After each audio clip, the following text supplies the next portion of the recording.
Hello mga kabu. Ang MB Parlorista po ay ito na po ngayon. Nagbibisi-bisihan po tayo at kailangan natin magkaroon ng additional or at ika nga hindi kailangan tayo matulog dahil tayo po ay may pwesto. So ang ginawa ko po ay hinati ko po muna sa dalawa. Kasi hindi naman po ngayon marami ang client talaga sa buhok dahil priority ng tao ang food, ang chibo. So ngayon, naisip ko kasi daanan naman, may nagugutom.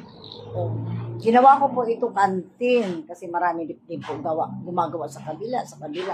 At least, di ba, nakaisip ako ng paraan. No? Ayan po, yung parlor ko dati, yun po. Ngayon po ay kainan na po siya. May dalawang table na po ako. Ayan, nakapundar na po ako ng isang table. Kapundar talaga. Ito yung aking mesa na bago. Ayan. Bili kayo niyan sa aking show.